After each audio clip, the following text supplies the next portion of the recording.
Thanks for tuning in, everybody. It's JT here, and if you are hearing this, you have once again tuned into the Consequence of Habit podcast. Hey guys, not very few podcasts go by without me mentioning just a giant sponsor of the podcast, and that is Athletic Brewing Company. You know, people ask me about them, and they're like, "Oh, man, well, you really push these athletic guys," and go, they gave me an option. They give us all an option. If you like good beer, if you like good craft beer made by people that really give a crap what it tastes like, then you need to check these guys out. And that's just not for somebody like me who doesn't drink alcohol. That's for anybody, man. If you got something big going on the next day, I don't know, maybe you got something for your kids, you got a race, maybe you're racing. Dude, who knows what you got going on the next day? The only thing I do know is you probably don't want to do it with a hangover, because I can think of absolutely nothing that I would want to do hungover. And if that's the case, dude, just be kind to yourself. Cut yourself a little bit of a break. Get yourself some Athletic Brewing. If you want to check those guys out and you want 20% off your first order, use the Consequence of Habit exclusive promo code of capital COH20. Again, that's COH20, and get 20% off your first order. It's an absolute honor to have this next guest on the show for a couple different reasons. One, just his knowledge, his expertise, and what his passion is, what he does for a living. He's a sustainability consultant, and as long as I've known him, concerns for the environment, concerns for sustainability have not only been his passion, but it's been his job. It's what he's done. He's done it for, as you're going to hear, probably one of the biggest companies, not probably, I don't know why I downplay it. It is one of the biggest companies in the entire world. And the second reason is, well, he's a family member. And he's a guy I've looked up to for a good part of my life. Well, not good part. He's a guy I looked up to my entire life. I don't think, why do I keep doing that? Jesus, man. Just say it. It is a guy that I've looked up to my entire life. So it meant a lot to have him sit down and you know, think enough of this little podcast thing to let me pick his brain. But that's enough for me. Please welcome Jeff Foote.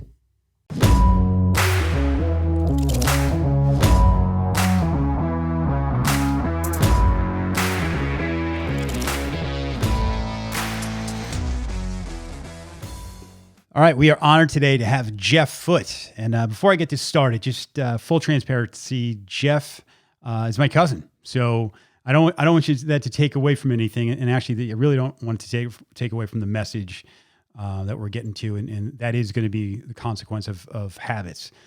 So today we have Jeff Foote. Jeff is a sustainability consultant. Jeff, thanks for coming on. Thanks for having me on. It's great to see you and be on your audience.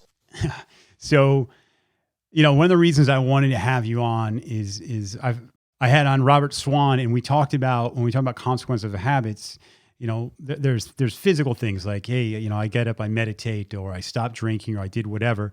And then there's the consequence of habits, say we're going to talk about today, which is on the environment, sustainability. And what fascinates me about you is you've been in the industry of sustainability for how long now? My whole career is 35 years. 35 years. And so you're kind of like the OG of sustainability in my eyes. What was, when you were going through school or you're making that choice of sustainability, or like, how did that even work out? Was it a huge issue then? My father was a banker, small town banker. And in 1975, he bought the Bomar Brain, which was like a $500 handheld calculator that basically just did addition and subtraction and multiplication, really basic. Yeah. So, and it was out of date probably 5 days after he got it. Right. But when I went off to college in 1982, he gave it to me. And so I needed it for math, and I took a statistics class. And so it came time for the first test, and I walk into the classroom and the professor is absent. So there's a graduate student proctor to give the test. Mm-hmm. So I sit down, I go to turn on this Bomar brain, and it's dead. Wasn't working. Blank screen. It had little LED lights in it, stuff, right. And it didn't work. So I went through, did the test, and when I got the test back, I got an 18. Not an 18 out of 20. I got an 18 out of 100. Right. And I went up to the professor and I said, hey, what happened? And he said, well, you got to be prepared. And you weren't prepared. And I said, all right. So I decided that I would take the class to the drop date. I went and bought this solar calculator, Texas Instruments. I still use it every day. It still works. It's never failed me. I've never had to plug it in. Amazing. I just pulled it out of the drawer. It still works. I took it to the drop date, took it the next semester from another professor, Dave Baker. Uh-huh. He was still working on his PhD, or had just finished up his PhD, and he did all his research on a thing called Love Canal. Love Canal is a community in Niagara Falls, New York, 45 miles south of where I went to college at Fredonia. He brought all these real life stories into the classroom and brought statistics alive to me and made it so much more interesting. And Love Canal, what happened was in the mid 1940s, this company, the Occidental Chemical Company, buried, I think, thousands of 55-gallon drums of toxic material on their property. Their property was near a school and near a neighborhood. And that those containers failed, and that toxic waste got into the water system. And and what he brought into class was, I think, roughly between 1978 to 1982, 56% of the births that happened in that community had a birth defect. Wow. A direct result of what was happening at that company burying that toxic waste. It caught my attention. It made me think there's got to be a better way for businesses to do business. And they can't just have all their environmental waste be an externality and just have it be completely off of their books and it basically be put on humans' personal accounts or the government's account. And so that's what got my attention, made me realize I wanted to do something in the environment. I applied for an internship in DC and got it. And I was off and running. Wow. Yeah, it's, I want to be clear. I really want to make sure that this conversation is as all inclusive as possible, and certainly doesn't go politically one side or the other, because I think the key now is to be able to reach everybody without that partisanship on is global warming a thing? Who's it caused by? Is it just natural? Is it humans? And I imagine for you that must be tough at times. But when I think sustainability, I was really thinking just on the environmental aspect of it. And then before this conversation, I was doing some research and I came on as, what is the definition of sustainability? And one of the ones I saw, it said, meeting your own needs without compromising the ability of future generations to meet their needs, to include natural resources and social and economic resources. And I thought that was interesting because it's not just an environmental thing, although that is a huge aspect of it. It's how can a company continue to do something, or not just a company, a society, anything, without using everything up. How is it sustainable?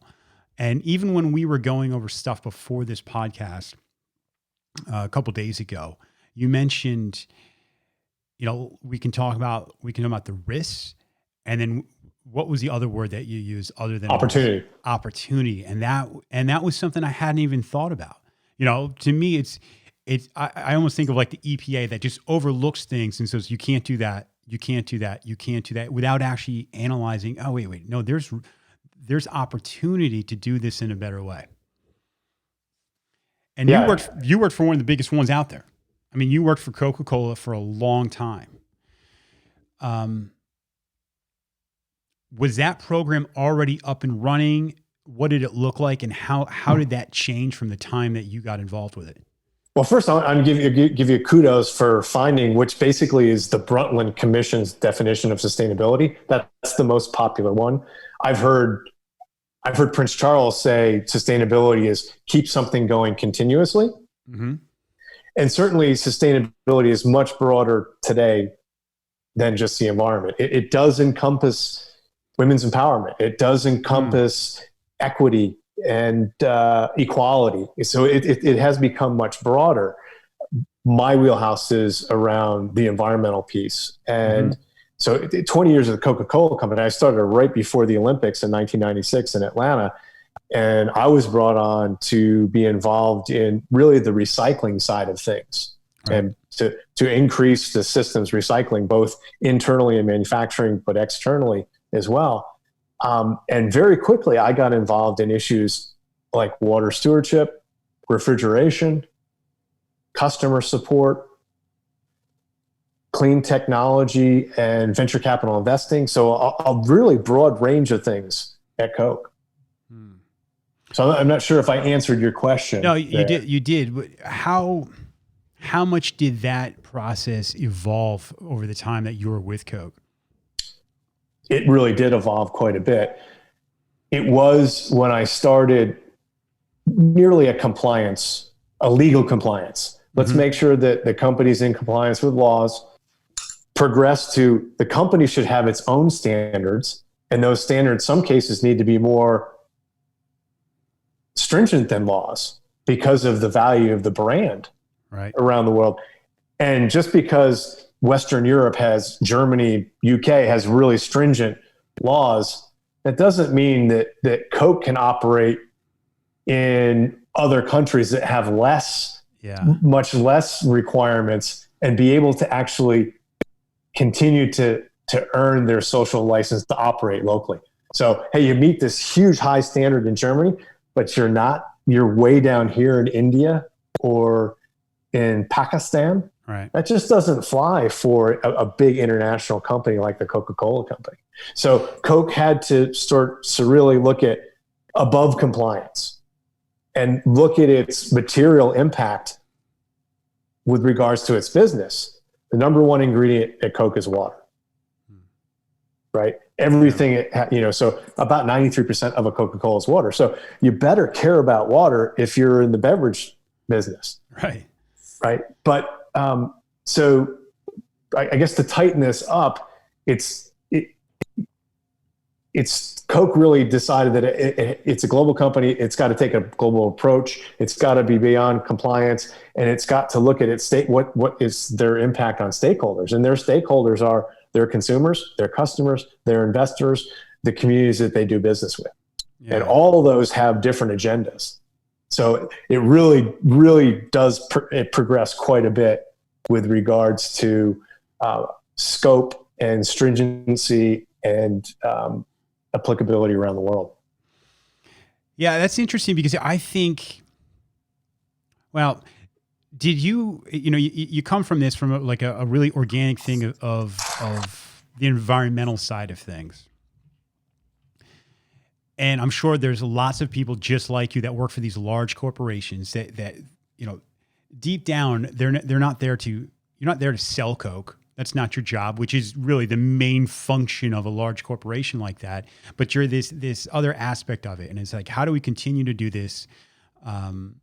Make it last, still make money, but at the same time protecting the environment in a way that needs to be done either legally or ethically.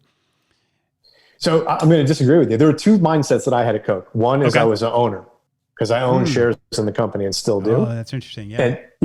And the other is that my job was to sell Coca-Cola.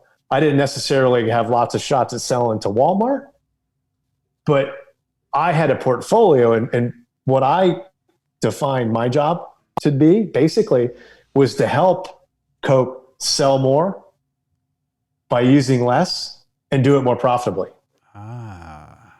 And that less part has to do with the risk, but it also has to do with efficiency as well. And both the Coke consumer and the Coke customer care about that. They want access to their product in a way that they can feel good about it, and that the fewest number of resources are used to do it, and that it's as economical as possible. And so that's the way I sort of focus my efforts around sustainability and environmental affairs and those kind of things at Coke, where what are the things that I can help promote? What are the things that I can help bring to life that were going to help Coke sell more, use less resources to sell more profitably? Mm. Hey, out of all of your projects you've worked on at Coke in doing just that, what you're describing, what do you think is the most innovative, or at least one you're most proud of at the end of the day when you look back at that? The one that I'm most proud of has to do with refrigeration. And the backstory on it, 1997, I get a phone call from the head of government relations for Coca-Cola in Brussels for all of Europe. A guy named Walter Brinkman. Brilliant German, very detailed, very stringent guy, basically saying that I needed as soon as possible to get on a plane and come to Brussels and have breakfast with him and a member of parliament, a guy named John Gummer. I never heard of John Gummer. I had no idea who this guy was. Right. John Gummer was Margaret Thatcher's agricultural minister. Wow. And he was John Major, the prime minister after her, his environmental minister. And he had just started his own consulting firm. And he had gotten intelligence from Greenpeace that Greenpeace was after Coca-Cola. And Greenpeace wanted to activate against Coca-Cola to bring to the minds of the public around the world a big issue related to climate change. So this is 97. This is a long time ago. And there were many more people that were climate skeptics then than there are now, particularly in the business world. Mm-hmm. So I go to Brussels, I meet this gentleman, and I am blown away by his charisma, his brilliance, his intellect, and the intelligence that he has on Greenpeace and Coke. Boil it down, basically, Greenpeace very cleverly worked with the organizing committee to get the Olympics in Sydney for the year 2000. Part of the pitch was, let's make it the greenest games, or the first green games for the Olympics. And let's have solar and wind and have all the buildings and the dorms be really, really well designed and environmentally friendly and energy efficient. And they knew that there were going to be all kinds of new venues that were going to be built. And they knew that companies like Coca-Cola were big sponsors. And Greenpeace is not only an activist organization, but they do really good science research. And they had done research, and they had discovered that the major gas that was used in vending machines and coolers and refrigerators, which is a hydrofluorocarbon, a chemical mixture of stuff that basically gets contracted and expands, and it creates the cold to keep things cold. Basically where that comes from is, you've heard of the hole in the ozone layer. Yeah. The hole in the ozone layer is real. And it was basically caused by CFCs, the propellants that were in deodorants and things like that. Uh-huh. The world got together under a thing called the Montreal Protocol to phase that stuff out. And as a replacement, the chemical industry created HFCs, or hydrofluorocarbons, as a replacement. The great thing is, HFCs don't impact the hole in the ozone layer, but their impact on climate is 1,300 times the impact of CO2 on the climate. Wow. So you hear everybody after CO2, but this refrigerant gas is 1,300 times the impact. Wow. No one knew that, but Greenpeace scientists had figured this out. And what they then projected is, what if Brazil and China and India grow in use of air conditioning for people's homes and refrigeration for keeping stuff cold and preserving food? And basically they ran the numbers probably out to 2050 and saw that use of that gas was going to become a huge piece of the impact on climate. But no one understood the science. No one really understood the background on it. When they made the pitch to get the Olympics in Sydney, one of the things they built into the requirements for the sponsors was for them to sign an agreement that they wouldn't use CFCs or HFCs for their refrigerants, or for the air conditioning in the venues and all those kind of things. And so several lawyers at companies that are Olympic sponsors signed this broad agreement and didn't read the fine print. But that fine print had committed Coke basically to say it would be HFC free for the Olympics. But there was no alternative. It would have been like sort of Ford signing up to be one of the major sponsors of NASCAR and signing the agreement in 1995 and saying all of our cars by 2000 are going to be petrol free. Right.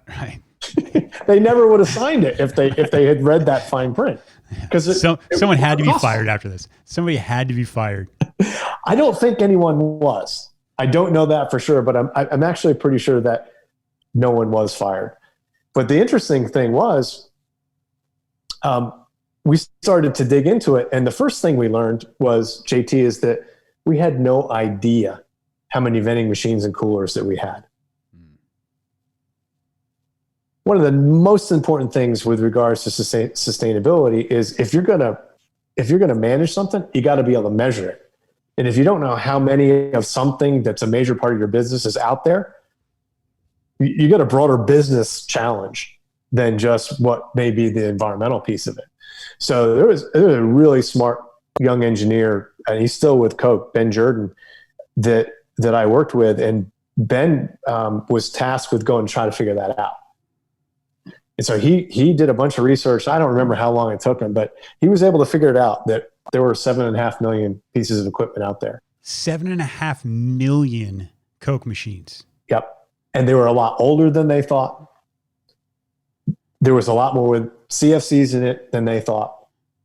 So it was an interesting exercise. So with that data, myself, John Gummer, who was still in the House of Commons at the time and had his own consulting firm, head of engineering at Coke, and a public relations high up person. We all went in to see the chairman at the time, and the chairman was didn't have a great collaborative view with regards to Greenpeace. And I'm just going to say it. He said he basically, Josh, I'm sitting next to him. And he took two fingers like this, and he went like that on my leg. He literally hit my leg and said, "Greenpeace are snakes. We're not talking to them. They're not going to. Is all they're going to do. They're out to destroy business. We're not talking to them." Right. We presented the data that we had, and he basically it didn't rise to a level of a concern for him. So we left, but.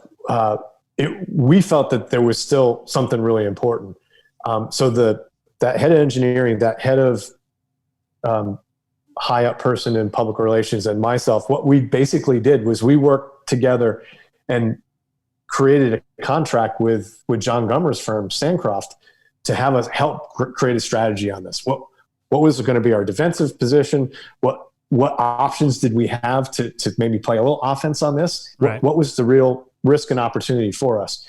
And so one month I would spend $2,000 out of my budget to pay Sancroft. The next month the engineering would pay. The next month the public affairs person would pay.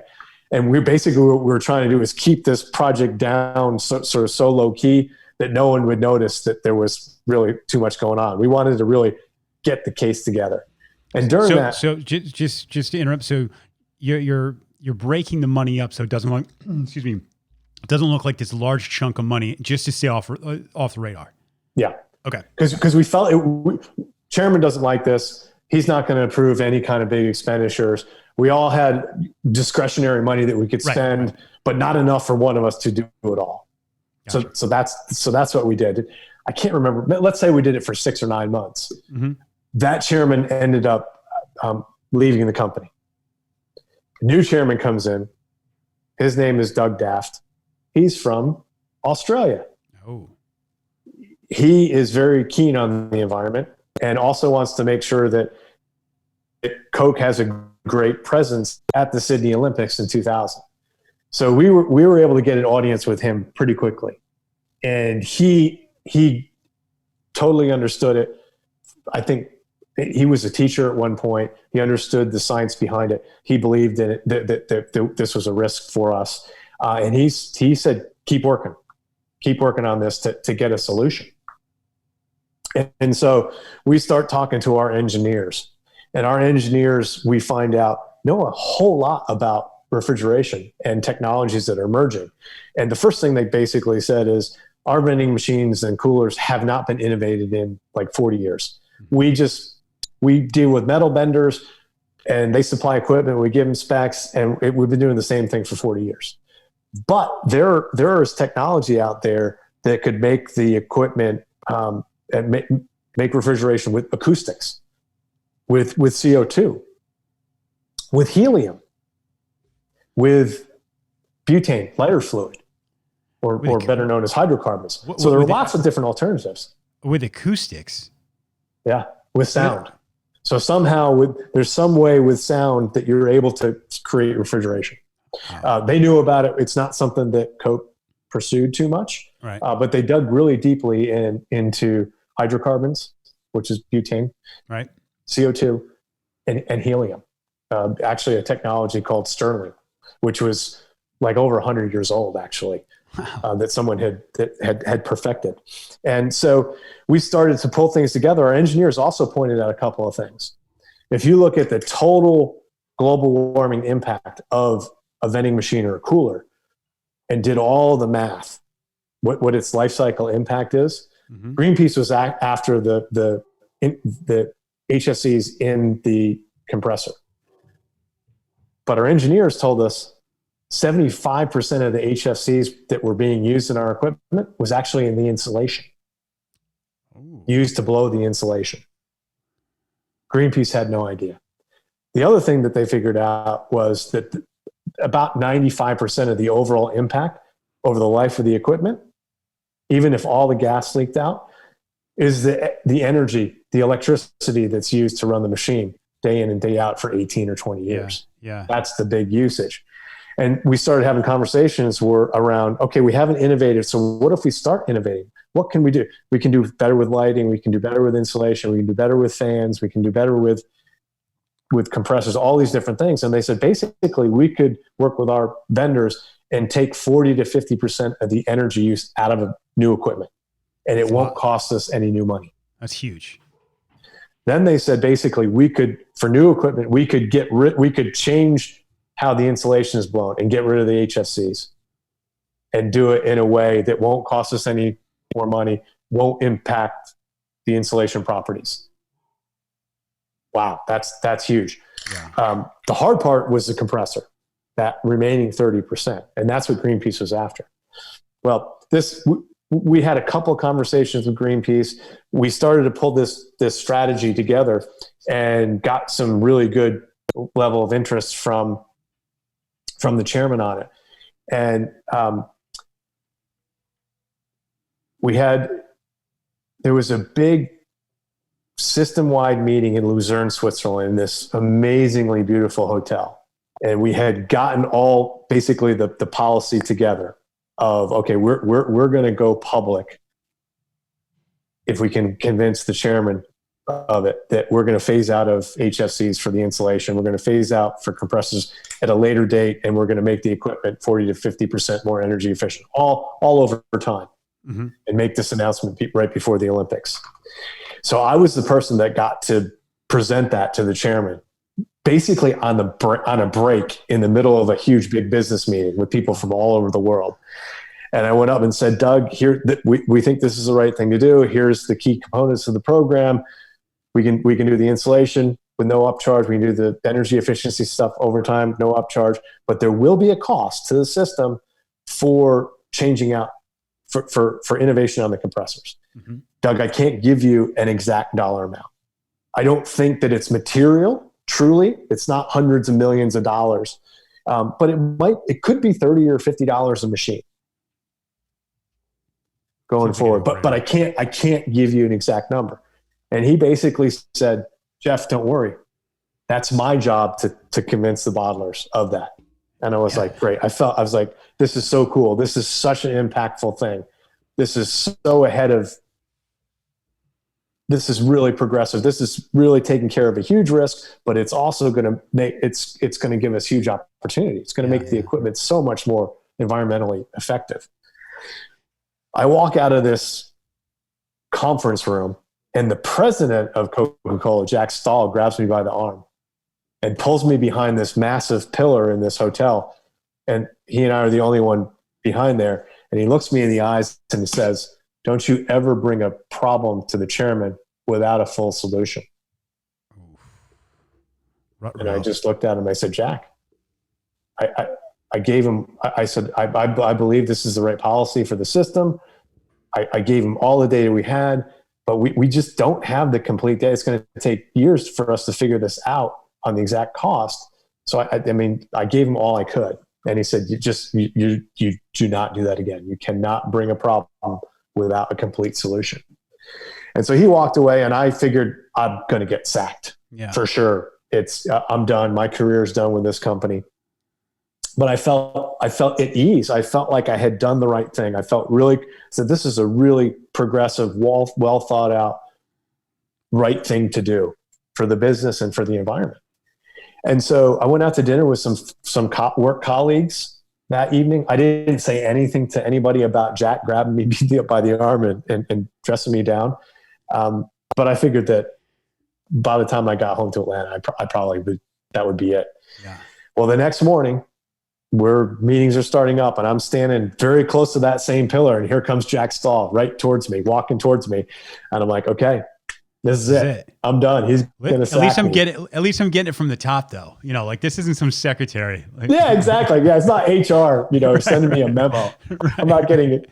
This is really this is BlackBerry time, so I could have gotten a text.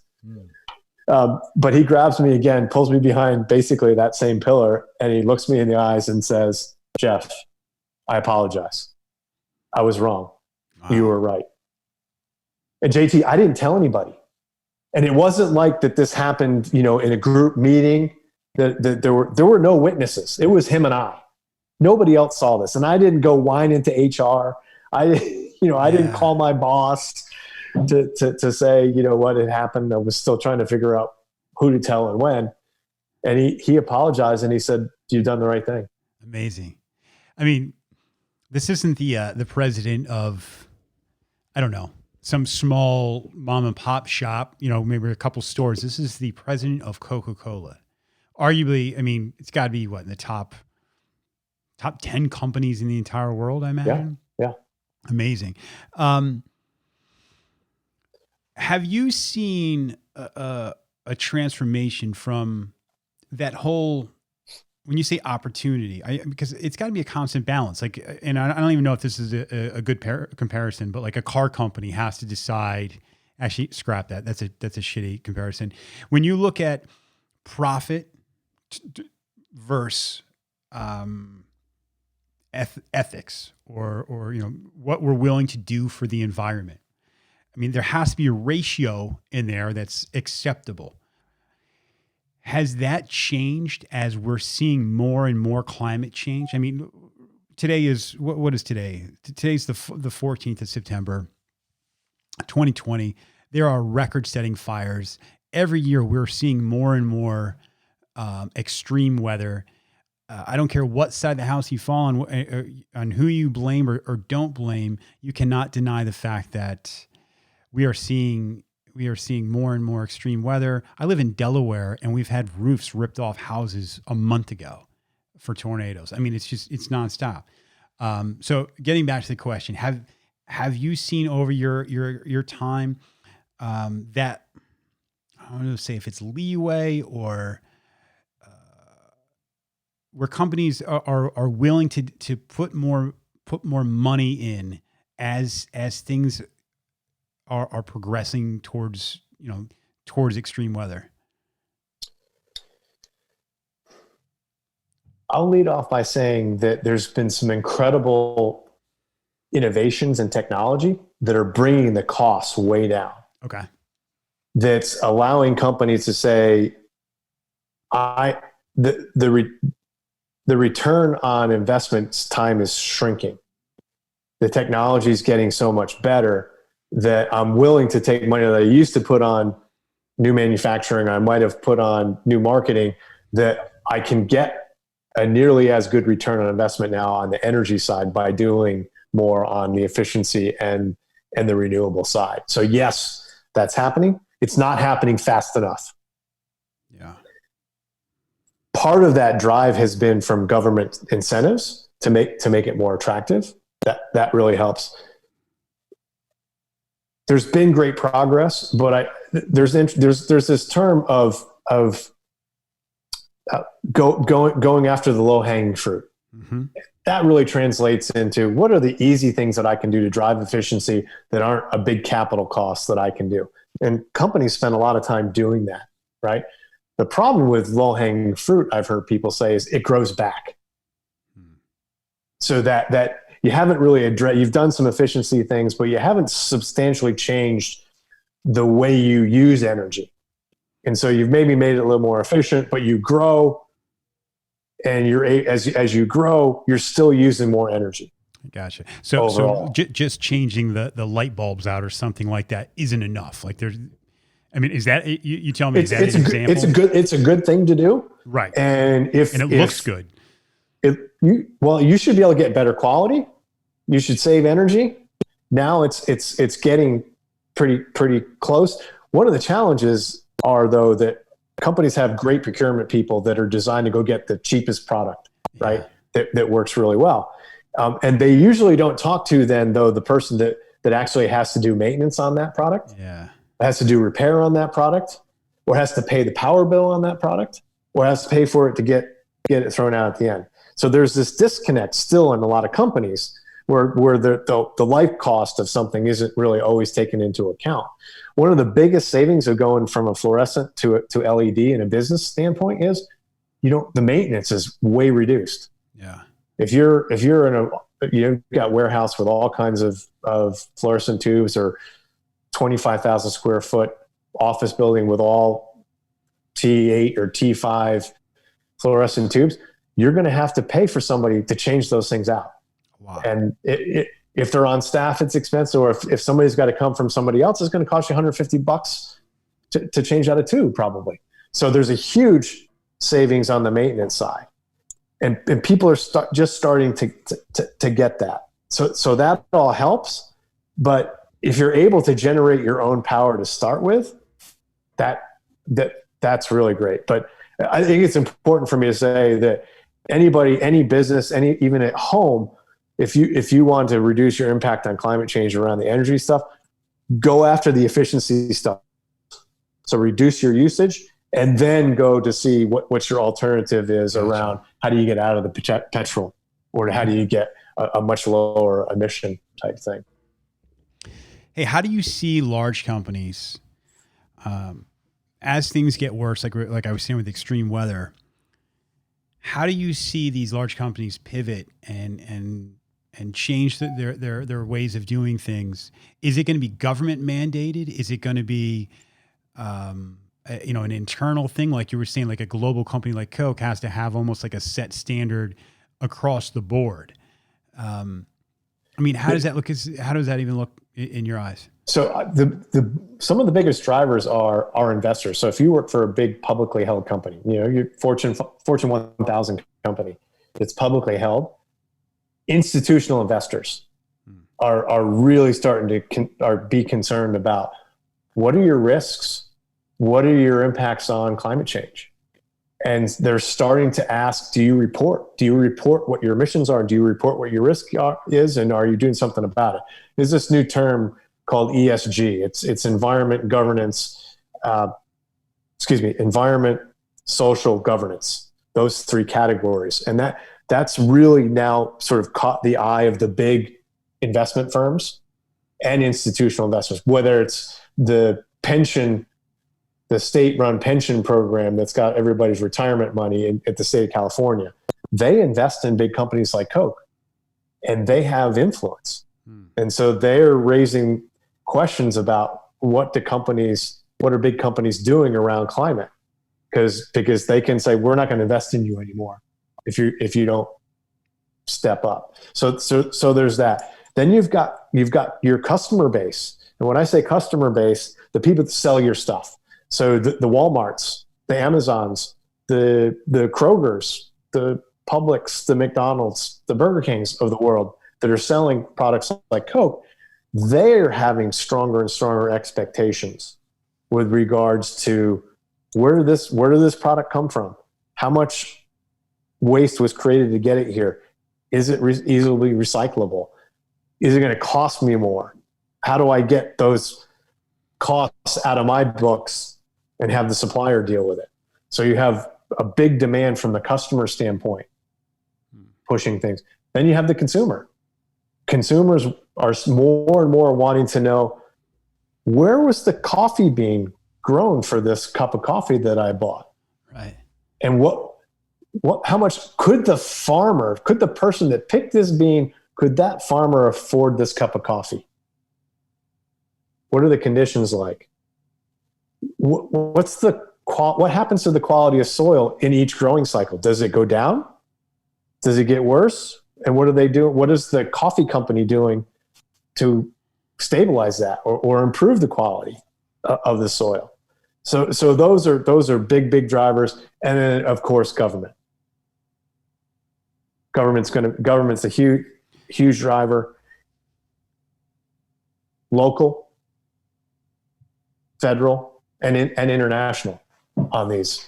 And I think that's my next question. Internationally, you mentioned Australia, and everything I've seen, Australia, that's something they feel very strongly about. But when you're dealing with other countries where, we'll just say they haven't, it's just not that big of a concern to them. Take a country, I don't say a country like China. Are you seeing, is there a change in the way that they're seeing things? I mean, are they starting to have, they are. Oh yeah. A lot of the renewable energy innovations are coming from China. One of the great things at Coke, I worked on 4 different Olympics. And in 2008, for the Beijing Olympics, maybe a couple months before the actual Olympics, basically China shut down its manufacturing. And it cleared the air in just in a really short period of time. And there are people that live in Beijing. Beijing is circled by mountains. And on a typical day in Beijing, you can't see them in the major downtown city area. There are people that lived there their whole lives and didn't know that there were mountains. That's wild. So they cleaned up the air. There's a guy named Ma Jun who is an activist in China, and he did some advice to Coke on environment, particularly with regards to China. And he's one of the bravest guys I've ever met. He is the nicest, kindest man, but this dude is brave. He created an organization in China, basically was taking satellite photos and publicly available satellite photos and looking at where there are factories in China and looking ones that are near water and being able to see that the water was not the right color because these factories were dumping stuff into the water. He figured out what are those factories making and what are they making and where is it being sold? And so he's going then finding out that, well, this is being sold by one of the biggest retailers in the world who happens to be headquartered in Arkansas and starts, raising this information. And they're like, well, we didn't know. They don't want to get blamed for that stuff. Yeah. And so he's working out agreements to say, here's the data, you can put pressure then on this factory to clean up their act. And if not, maybe you should find another factory in a different place that can do it without all this related pollution. Yeah, maybe it's just my ignorance, because I was over in 2008. I was there right before the Olympics when they were just driving, depending on what license plate you had, whether it was an even or odd, and they were alternating who was allowed to drive. And I had this maybe a misconception that was just for that it was for show, because the smog was so bad in Beijing that, and now that, you know, the world's eye is now on your city, that they were just trying to clean up for that. And that the day after the Olympics was over, things would go back to, back to normal. And maybe I'm wrong by that.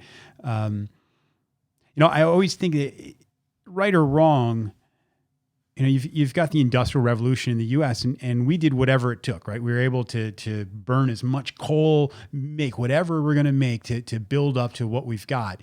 And when other countries start doing it, there's these environmental effects, and we get to say, hey, you can't do that. You can't do that because, well, times have changed, and I get we did it, but you can't. So I'm just curious on how other countries and corporations like an Apple or a Coke and just how they manage, something like that. And still, does it change country by country on how you guys do things, or not just you guys, but I'll say, businesses? Yeah, I think early on you asked me a little bit about how things have changed, and I was saying that a lot of it was regulatory, and it progressed. But these big companies, they can't have a different standard in Atlanta versus what the standard is in Beijing, or in Nairobi, or in Thailand, right? When you're international, you kind of have to have a standard that's consistent around the world. So I think that lots of companies are they're definitely raising their game on those things. But I think that also there are companies that are looking for a way to integrate sustainability as part of their brand purpose. That it's a reason, because they care about, they try to do the right things on the agriculture, or they're trying to be more energy efficient, or that they've identified what their carbon footprint is, and they've decided that they're going to, over a period of time, by 2030, they're going to be 100% renewable energy, or they're going to offset. They're going to have trees planted in a way that will offset the amount of emissions that they generate. And they're seeing that they can incorporate it into their brand purpose, because the consumers and customers care about that. It helps them retain or, capture their ability to operate, their social license to operate. So I think that brands are really important, and there's value in a brand when it's purpose driven. Yeah. And if you have a social purpose that connects to your brand, that you can legitimately put programs around and deliver on, that can really help your brand. Yeah. Last two questions. We'll start off with worst case scenario first. If we progress in a downward spiral, as far as global warming, these extreme weather, how do you see things playing out? Well, the people that are going to impact it the most are communities of color and low-lying communities. So people that are along the beach. So think about Miami. Miami started getting flooding based on the phases of the moon, not necessarily just the weather, because of sea rise. Now, so there's lots of nice property in Miami, but there's also some areas that people can't afford the flood insurance, and low-lying islands in the Pacific. Tuvalu is an example that predicted that thing's going to be underwater in a few years. So, in the inner city areas, it's really historically been easier to put a power plant in a minority community, or to put a landfill in those communities, because those cultures haven't had the political clout to say, not in my backyard. Yeah. They're not making contributions to politicians Right. to that are going to say, well, of course I'm not going to let that happen in this community. So I think that those are the low-lying and communities of color are going to be the most impacted. Higher increases of asthma, poor air quality, things like that. The good thing is the world can heal herself. Given the right amount of time, Earth will come back. It's I can see it in my own yard. All the trees and plants and everything want to eat my house, right? Right. They want to, right. And that will happen if we give it the time. But I am optimistic in the fact that climate change is worse today than I thought it would be. We're where I thought we would be in 30 years time now, with all the fires, with the shrinking glaciers, the increased sea level and things. We're much farther ahead than I think that we would have been. But I also think that from a solution standpoint, economically, the ability to, there is no reason to build a new coal plant, particularly in the US, but anywhere around the world. And there might not even be a reason to build a natural gas plant. That if you focus in on efficiency and then you deploy the right mixture of geothermal, wind, solar, hydro, you should be able to deliver renewable energy at a cost-effective way. But I think it's going to take a bit of a disaster. And it may be a combination of COVID and these fires and some other unforeseen thing until there's really a focus. I think we blew it after 9/11. If we had put the effort that we put in anti-terrorism, if we had put 25% of that effort against going to clean energy, so almost a Manhattan Project type thing again around clean energy, 19 years later, I think we would probably be at least halfway there. And I'll go back to that Coke example around refrigeration. Setting those goals created huge interest in innovation within Coke's supply chain. All of our suppliers, new ones, saw it as an opportunity if they could bring new energy efficient or different gases that were much less impact on climate. And so when you set some of these goals that seem difficult and far reaching and out there, it stimulates people to innovate. Yeah, that's probably just like anything, right? Your hand almost has to be forced. Yeah. It's unfortunate. It's unfortunate because I'm sure people like yourself and others in the industry have been screaming from the hills for a long time. Hey, this is coming. This is coming. But unfortunately, until you have that huge event or a couple events to like, everyone's on the same page and going, oh, we got to do something. But yeah. And then you pretty much, the next question was best case scenario, what does it look like? But I think you kind of answered that. And that was just efficiency. And then after that, looking at all these alternative energies. And you mentioned something, I'm going to guess it just has to be a mixture of a bunch of different things, that it's not just like, there's not this one magic pill, like, hey, this is the new energy. It's going to be, wind, solar, thermal. Like, I mean, it's a mix of things. You don't see anything coming down the pipe right now that would be like, oh, this is what we've been waiting for. Yeah, I don't think there's a silver bullet. I don't think there's some alchemy like solution. There's not. It's not fission that's going to come out. I think it's an optimization of a lot of the stuff that's out there and just the political will to go and do it. I think that's the key. And the other best case scenario for me is, think of all the brands that we love, the things that we use. If the people that work on those brands, if they actually had to understand that, so they go all the way back to all the raw materials, raw ingredients, crops, or whatever it is that it takes to make their brand.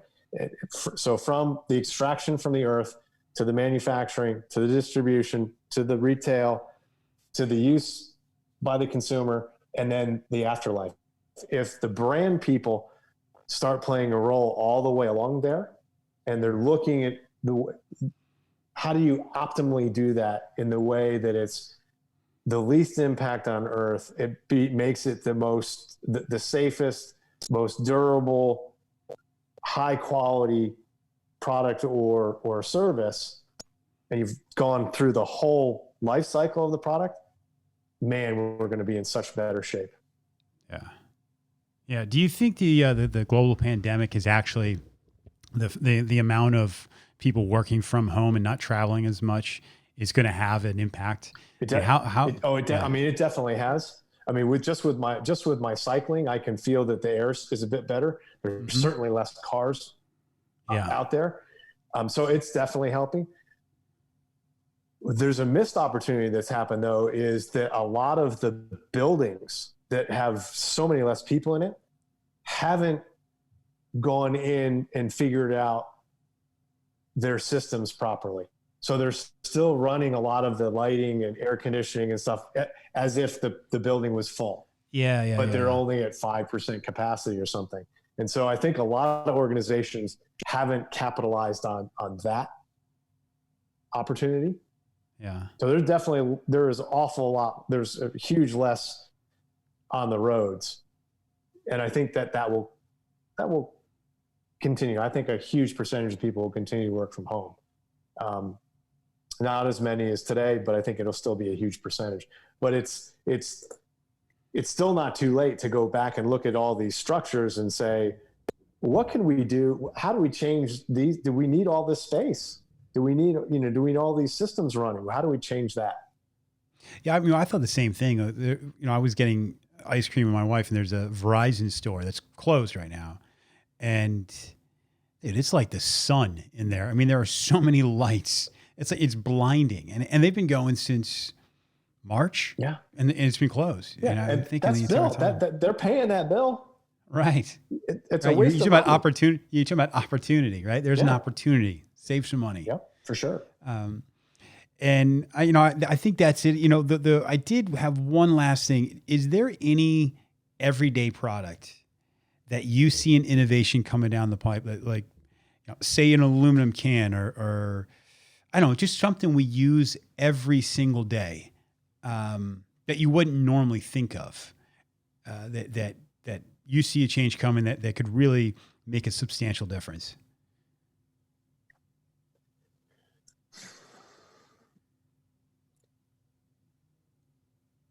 It's food. Okay. Yeah. So makes sense. Whether it's fruit, whether it's bread, it's milk, it's your vegetables, all of those things. 30% of what we grow doesn't end up in people's bellies as calories. There's waste all along. And I know that I can go into my fridge right now and there's stuff that's got mold on it, and stuff that we bought too much of, or we bought it and we forgot about it and ended up going out to, doing takeout garbage instead. Yep. And then we throw it away. And so I think the average household of four, it's a couple $1,000s a year of stuff being thrown out. So it's about food, and how do you prevent that waste? So you buy it smarter, you shop smarter, and you try to waste less of it. But then when you're making a meal, so I'm trying, and it might be a disaster, I'm trying to make for the first time eggplant Parmesan tonight. And so with the eggplant, all the peelings, the front end, the back end, and the peelings, all that waste, I have a compost bin that goes into, instead of it going into my trash. When it goes into the trash, it goes to the landfill, it creates methane. Methane's like 45 times the impact on climate. So I'm putting that into my backyard and creating soil, creating a soil amendment from it, instead of it going to landfill and causing a problem. And so it's that thinking about what we do with food. I could definitely do a better job, but I'm trying to prevent the waste. And then whatever I do create, I'm trying to find a home for it. Yeah. So it's really simple. It's a change of how you do things. It's not like the next invention is actually going to be, all your food in a little pill. Yeah. I mean, simple is what we need, right? I mean, simple is something that everybody can do. Everybody can do this. Even if you have a 700 square foot apartment, if you do eat, you probably make some food and you're creating some organic waste. You can actually get a little small little vermicultural thing, and you buy some worms, and this stuff eats it, and you end up with dirt, and you can create some. You can use that for your couple of potted plants. Awesome, Jeff. If somebody wants to, they want to see some stuff, other things you're putting out. Where can they find you? I got on my LinkedIn page. Okay. Jeffrey Foote, at Jeffrey Foote, I guess. I don't know the LinkedIn thing. I guess I got to I'll put it up on get that proper. And my Instagram, I think, is Footprints. Okay. So I need to sharpen up on that. But I do occasionally post on LinkedIn. Okay. Sounds good. All right. That's it. Unless you've got anything else you want to plug, Jeff. I really appreciate it. This is great. Thank you so much. This was great questions. It was fun. I know I went on a lot. Like no. Tons of stuff. There's times I have the things I'm used to talking about, and there's times I feel like I'm in deep water, and this at times can be one of them, just because it's not in my wheelhouse. And you've been very gracious in describing everything you're talking about and kind of making it layman's terms. And there's some real takeaways from this, and the food and the things that all of us can do. And I appreciate that.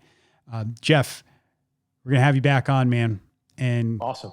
You need to get your own podcast. We need more of this info out there. Well, thanks. You do, you say you're not the expert. You're an expert interviewer. You do the right research up front. You know the right questions to ask. And I mean, you know me your whole life, but I can give you any advantage in this, in what you asked me. I think you could interview any expert. Cool. Well, we're going to do that, and stay tuned, everybody, because we might have some things coming up where we're going to get some pretty interesting people in this field, and it's something I feel strongly about, and so stay tuned. JT, thanks. All right, thanks, Jeff. Okay, that's it for me, JT here at the Consequence of Habit podcast. Thanks for everybody for tuning in. Thanks for Jeff Foote for coming on the show and spreading some knowledge. It's something we all need to hear right now. Listen, all the craziness in the world right now, none of this will even matter if we're just destroying this chunk of sand and rocks that we're all co-inhabitating in. So, you guys subscribe, pass this thing around. I don't even know what that means, pass it around, but if you could share this podcast, that'd be great. And look forward to another exciting episode next week. Later.